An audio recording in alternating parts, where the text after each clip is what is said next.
Sup, nerds? I'm King, I'm JC3. and you're right here back on the Collard Greens and Nerdy Things channel. And today we are picking up with the final season of The Boys. And we're just going to get right into the discussion. However, if you like these kind of discussions, Marvel, The Boys, DC, Star Wars, and all the other cool nerd stuff, come on and give us a follow, drop a comment, like and share with your friends because we do this every week and you could be a part of the conversation. But with no further ado, let's get into it.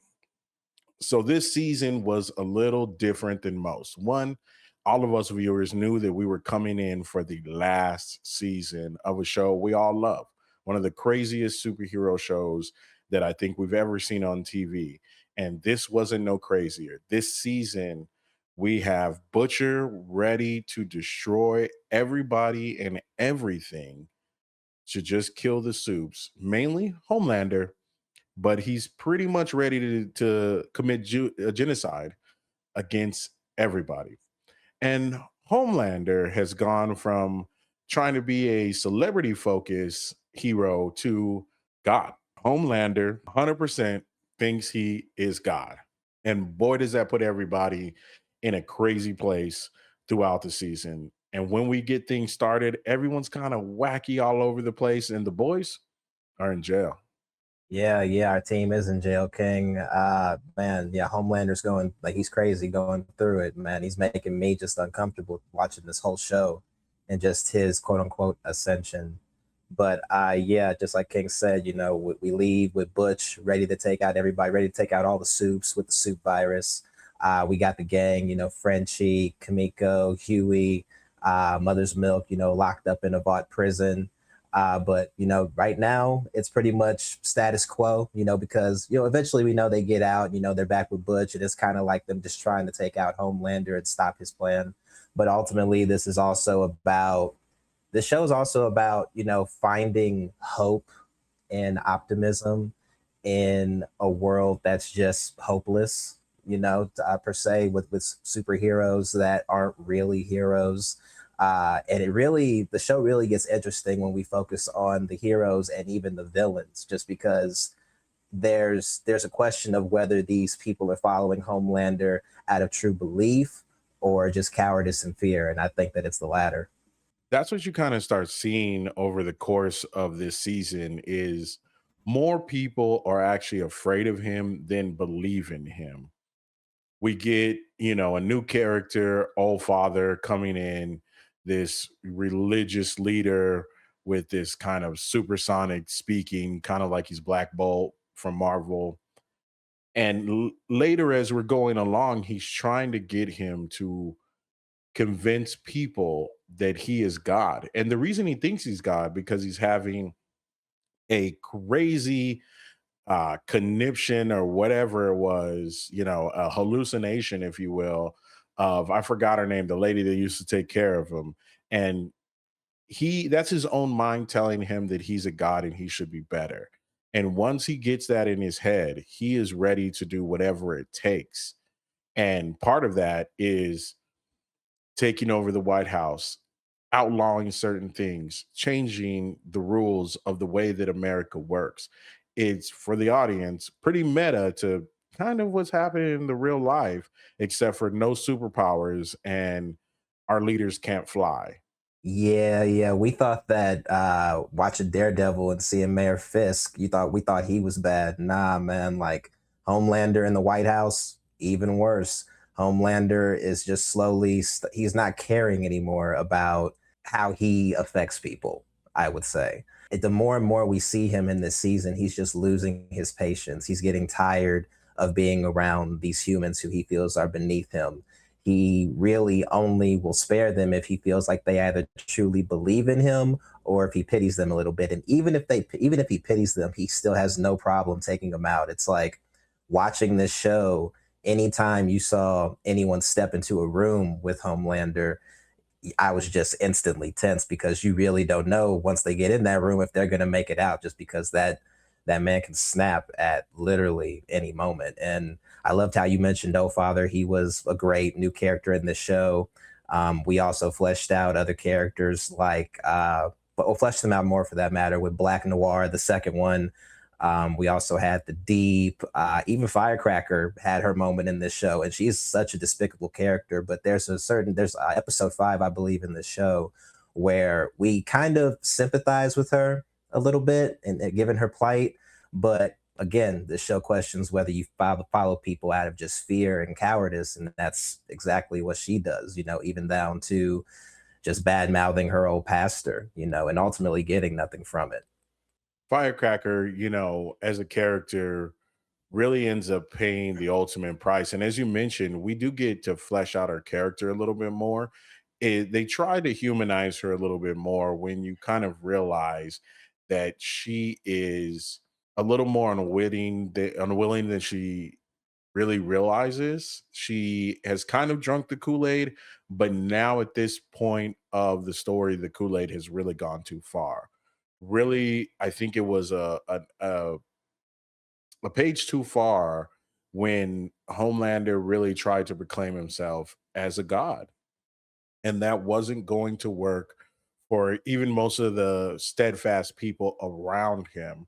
But on the other hand, you do have the boys trying to figure out how they can take him down and seeing what they can do with this virus that could possibly kill everybody, but they got to test it first.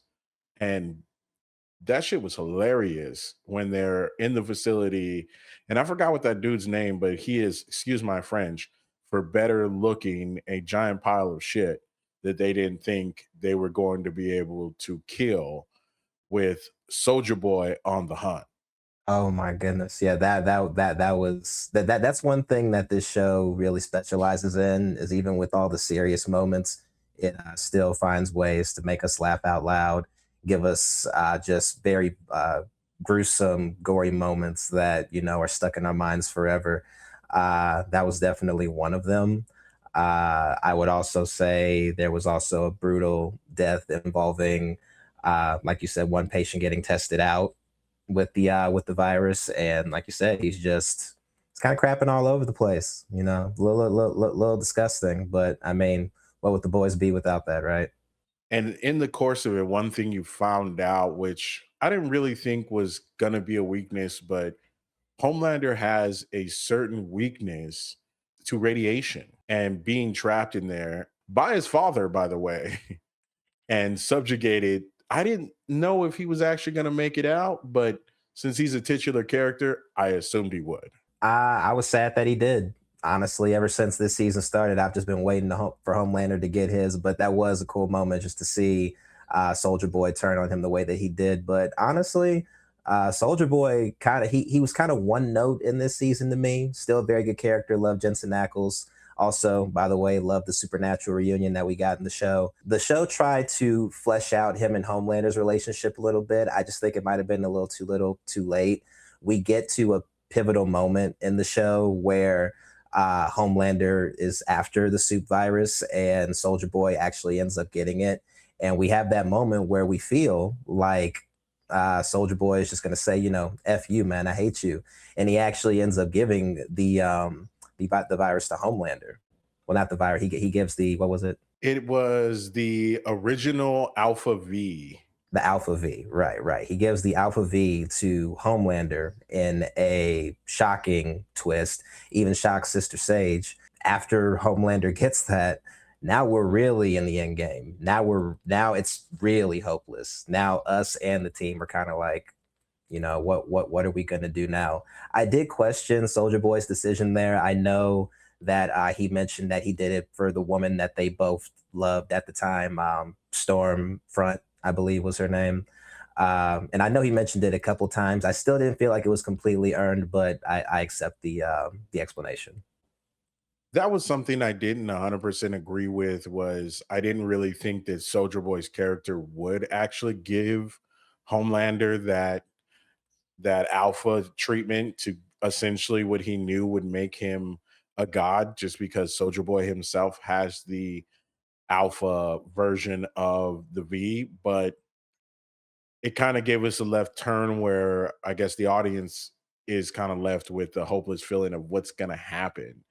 But I think that wasn't the biggest thing that I was egregious with. The biggest thing that I was pissed off at was the death of Black Noir the second. The beef between him and the Deep was hilarious, and it was kind of messed up that we saw Black Noir out of costume in his real life trying to just be an actor and getting this job, and the Deep couldn't take that. And out of all people in this damn show to kill off Black Noir in the cheapest way, the Deep was able to do it. Oh my goodness. The Deep is, I mean, other than Homelander, maybe the most pathetic person on this show. And I was hurt to see Black Noir go out to him, but I was also entertained, just like you, just from the back and forth that these two would have, just from, the Deep taking out the guy that was going to give Black Noir a chance in acting, taking him out in a bathroom stall. Oh my goodness, ladies. This is the boys, ladies and gentlemen. And a lot of people get lots of things up lots of asses. And this was one of those. This is one of those moments there. But that was hilarious. And then we have Black Noir killing, I don't know how many fish life out there, like over a billion, and just getting choked out by the Deep the way that he did and stabbed out. I thought somehow he might miraculously come back, but nah, man. R.I.P. Black Noir number two. I was hoping he would come back too. I was hoping that wasn't going to be it because he just got done saying that he could fly. The one thing that he could have done was just fly up in the air to at least knock the Deep off of him. But that didn't happen. Black Noir's sabotage of the oil pipelines, and I think it was the Antarctic, really kind of led us to one of the funniest moments where the Deep is getting essentially harassed and cussed out by a hammerhead shark that is voiced by Samuel L. Jackson. That was Samuel, huh? I thought it was him. That's hilarious. Yeah, dude, that was Samuel L. Jackson. The creators wanted to get somebody who had a unique voice that everybody would notice, and they called his team, didn't not thinking that he would actually reply or that he would take the job, and he did. He took the job, knocked out his lines, having him being like, "Come on, man, come get in the water. Come on, man, get in the water. Get in the water. You don't want us to choke on this plastic." And I mean, what a perfect person to cast as that role because that shark was cussing him the hell out, and I loved every second of it.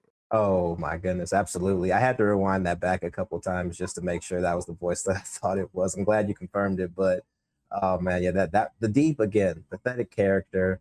The fact that the character got the end that he did, and not even talking about in the finale, but just the last moment he had before the finale, right? Where we have an innocent man just out there in the water drowning, and everybody sees the Deep, and they're just like, "Oh yeah, the Deep's here, go help him."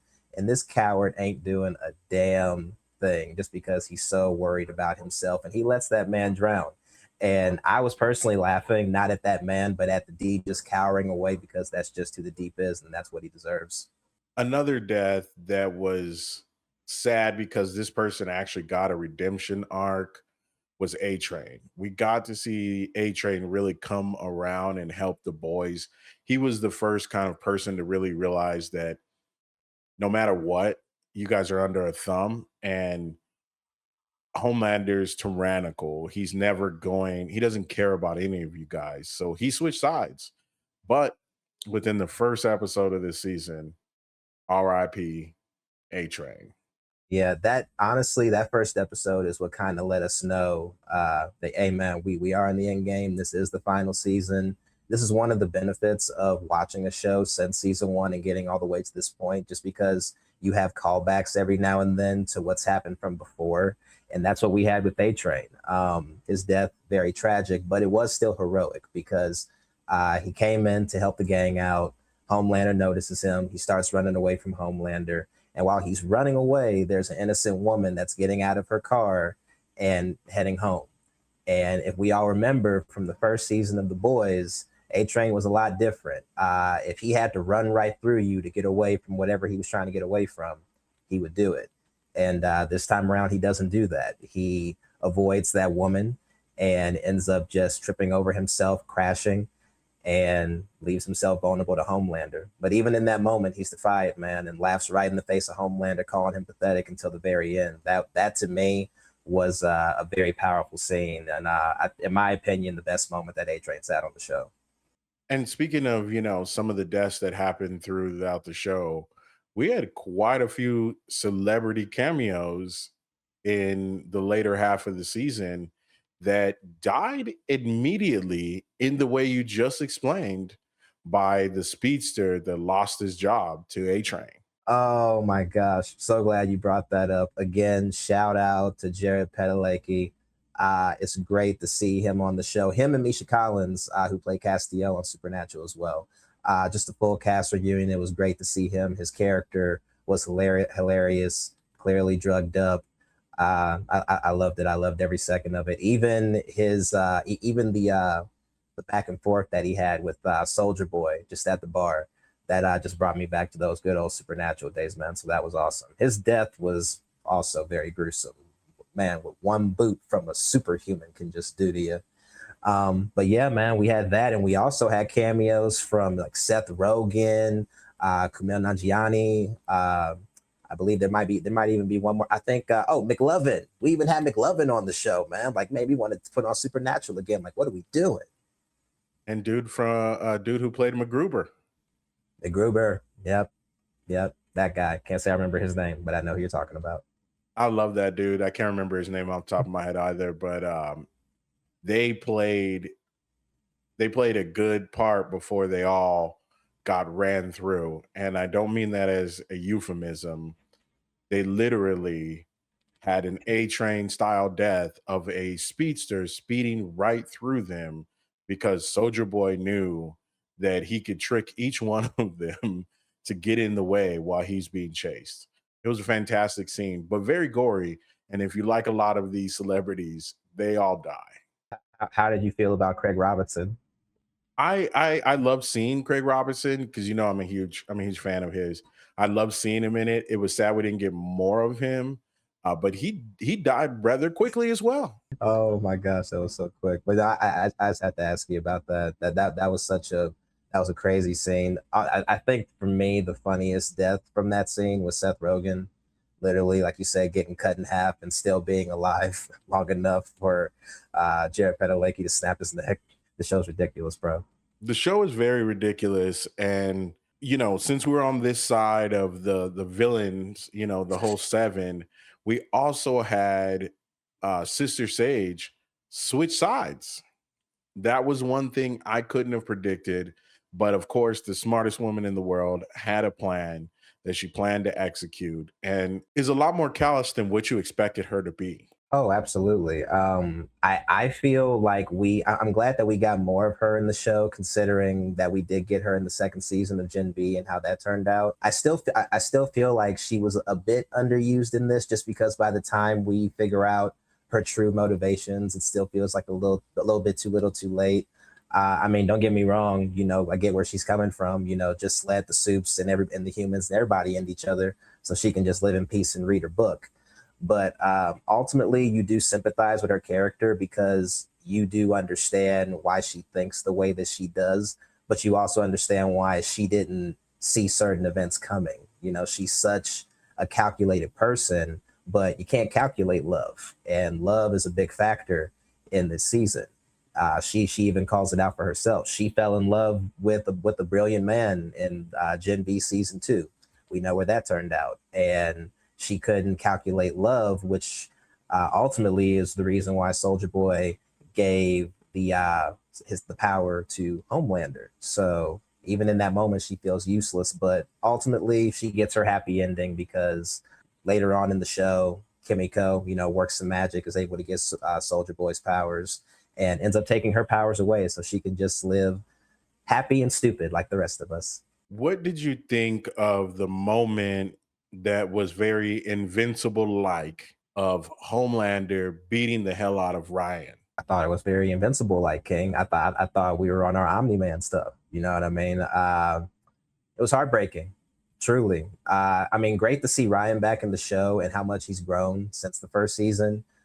You truly see that he doesn't fear Homelander. He's not scared of him. I actually respect him more as a character now. But man, that whole scene in that, was it a gym that they were in when he was getting beat down like that? Man, They yeah, were that was in they were in a room setting up for, I think, an event that was going to happen. right. Either way, yeah, guys, do a side by side of Omni Man beating his son's ass and Homelander beating his son's ass. Y'all let us know if you think how similar you think it is. I mean, Ryan was lucky. He could have got the Omni Man treatment. The Omni Man beat the hell out of Mark in a way deeper way than what Ryan got. But man, it was so crushing for Ryan because you knew Ryan thought more of Homelander than he obviously should have, but he didn't really expect Homelander to do him like that, and yet he did. But however, there's some more positive things that we can talk about, and Himiko gets her voice. She actually gets to talk in this season, which I loved. I also love that Kimiko was able to talk, but you and I kind of discussed this a little bit off camera. We haven't heard her talk at all this whole show. So when I finally heard her speak, I didn't know if it was real. I think I called out a couple ADR spots there, which you informed me of earlier before we got on this pod. But man, it was she's hilarious, man. Like if we thought that the rest of the gang had a dirty mouth, they got nothing on Kimiko. But no, it was great to hear her talk, and it was also good just to see the relationship between her and Frenchie grow with her being able to talk and express herself more to him. You can tell their love started to really flourish. She was able to kind of communicate with him in a way.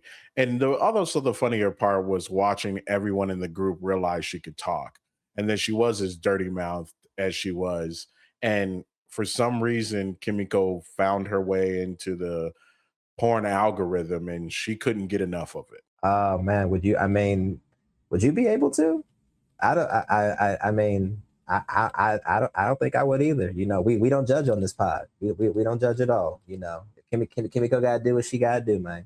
We love you. She really does. One of the other moments that I found interesting later on was Starlight going home and talking to her father and then realizing she has a sibling that she never knew of. Oh man, it's like we're getting right back to Invincible, huh? Just feel like Mark all over again. But I felt for her a bit with that subplot. I mean, honestly, it was kind of paid by numbers to me. I kind of felt like, okay, we're going to see our folks. We're going to make amends, especially with the dad. Who we felt wronged us or wasn't there for us. I did kind of call her brother, ratting them out and the cop coming through. Now, what I did not call was the cop giving them a chance to go. So that did subvert my expectations there. Decent subplot for Starlight, but again, me personally, I was just more excited to see what Starlight was going to do with building the resistance, especially with the tie-in that we got from Gen B at the end of season 2. I thought that we were going to maybe explore more with that, but it feels like we kind of just almost did away with that subplot altogether.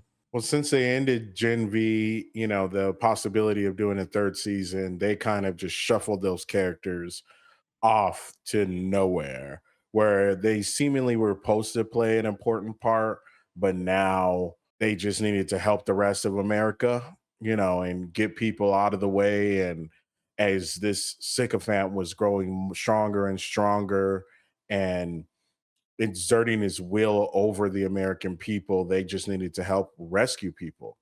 We get to a fever pitch where the country is now kind of scared and unsure.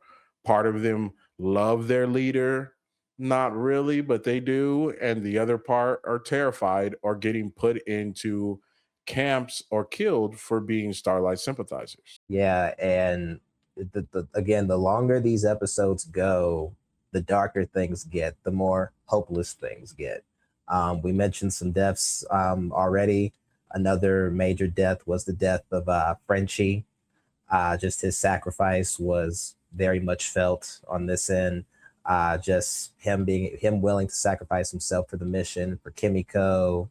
Um, that just really touched me, man. And just to see him stand up to Homelander the way that he did, while dealing with the same radiation that was stalling Homelander.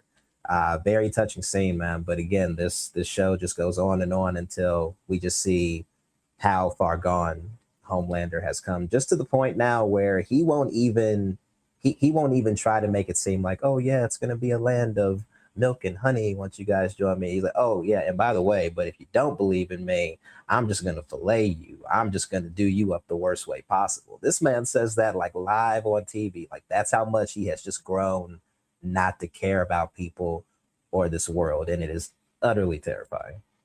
Well, at this point, he's got everybody out of the way. President's out of the way. He's making himself the president. There's nobody else to fight him. They're either scared or not know what to do. And in another weird moment that I didn't think would happen is he chokes out Soldier Boy enough to put him asleep and put him in stasis.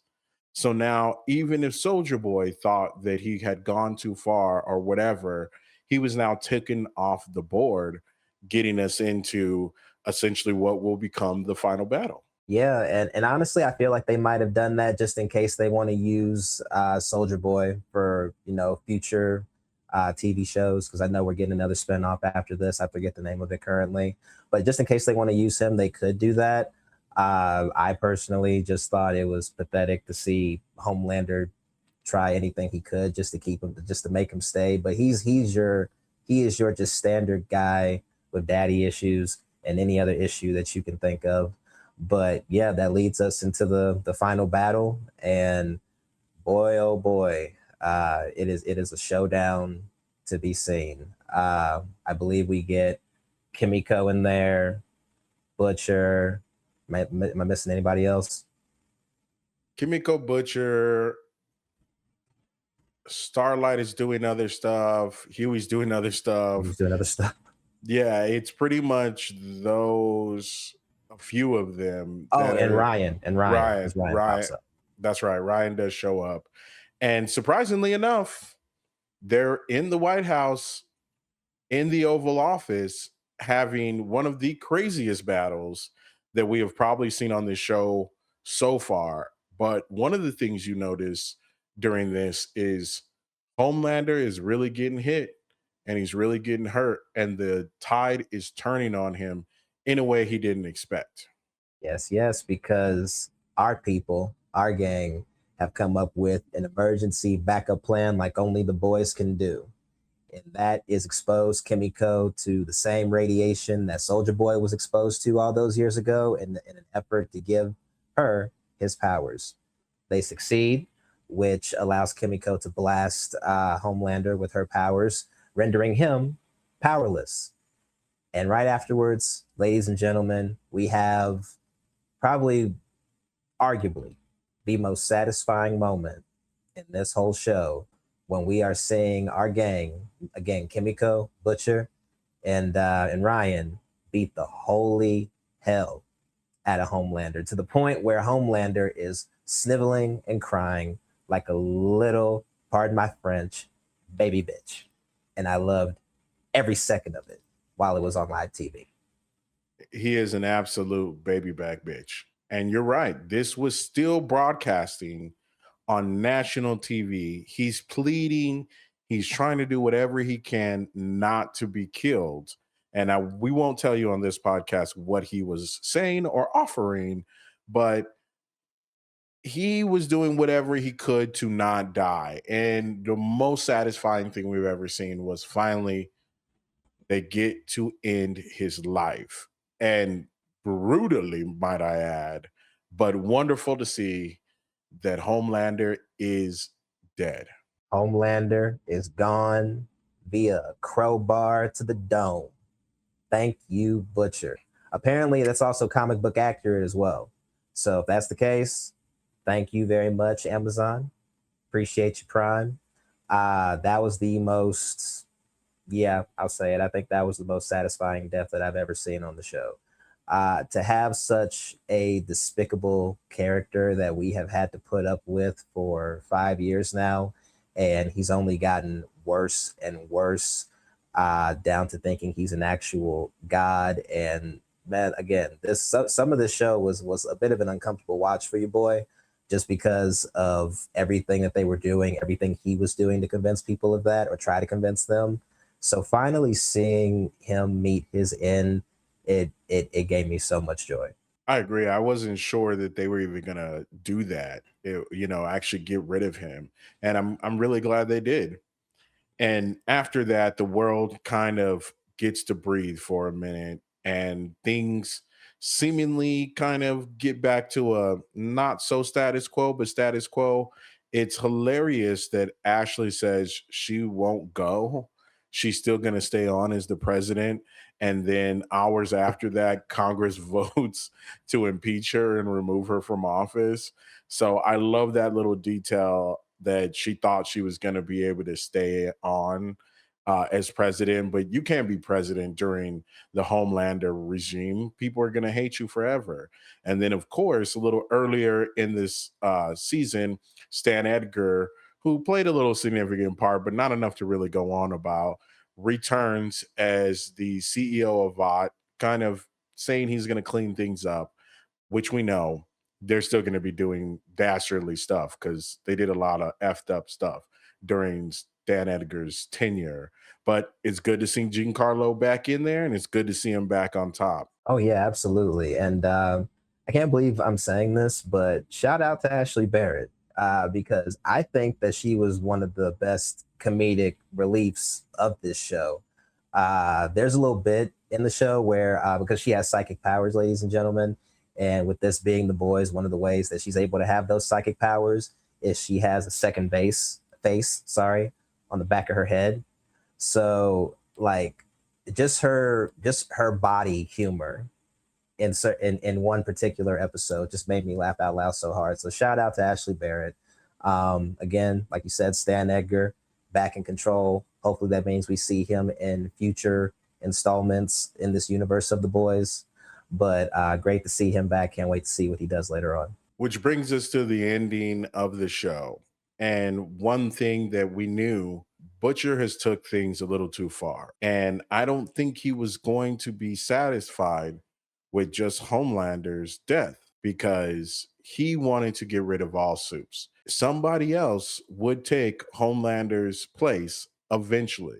Maybe not in the same way, maybe not look the same. That's what Butcher really thought was going to happen. Yeah, yeah. Honestly, it was that, but also this is the boys, and I kind of felt like we wouldn't have just a neat little bow for our ending. It kind of felt like there was gonna be more. And when we continue on with the episode and we follow Butcher, and he's talking to Ryan, who we know that he loves, and he's like, "Hey, I'm ready to start this back up again. Like if we can give us some time." And Ryan just straight up tells him, like, you're not a good person. I don't want to start back. I don't want to start things up again. I kind of just want this to be it. And then from there, we just see Butch start to lose more. Shockingly, he's not reunited with Ryan. He even gets back to his home to find his dog Tara has passed away. R.I.P. Tara. And at that point, again, like you said, he really has nothing left. I mean, come on, guys. How many shows have we dealt with when you take out a man's dog, he got nothing left to lose? And that's kind of where Butch is now. So his solution, time to take out all the soups with this soup virus. But we have one optimistic, hopeful man by the name of Huey that can't let him go through with that. And that leads to our final confrontation slash fight from the boys, and it was very heartbreaking. Very heartbreaking. Very heartbreaking. Huey knew he had to do it, and Butcher knew that if Huey didn't stop him, he wasn't going to be able to control himself. So, in the end, Huey has to kill Butcher, and we lose Butcher too. But Huey saves all the soups and everyone who's still living for half of the population to not die, which is he's the real hero of the situation. That's my belief. We're going a little long on the time today, so I'm going to give my final thoughts. Let Jay give his final thoughts and take us on home.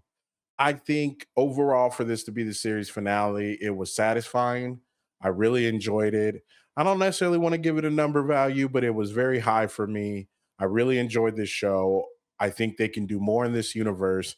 The next show will be a prequel called Vought Rises, which we will cover on this channel, showing the Seven back in Soldier Boy's days. So this was should be an entertaining one. I enjoyed this. We left out a lot of the dirty parts, but if you've seen it, you know what happens. Oh yes, and trust us, you will see those dirty parts, ladies and gentlemen. But I thought that this show was great. I thought this was a great series. End of the series. Yeah, I thought that this was a great end to the boys series. I feel like the plot started off a bit sluggish at first. First episode again establishes that hey, we're in the boys and anybody can die at any moment. Early episodes kind of give us the traditional status quo, but then when we get to those later episodes, again we're fleshing out characters that are heroes and villains, and then just from episode 5 all the way up, we have character death after character death after character death, all the way up until the finale. Man, this show lived up to um, its expectations for me. I am excited to see what they have going on in the future for the prequel series that King just mentioned. And you know that we'll be covering it here on the pod. But thank you guys for listening to us. Please like, share, subscribe. And to quote the shark that was talking to the deep, if you're not subscribed to us, tick tock, mother. As always, stay nerdy, my friends.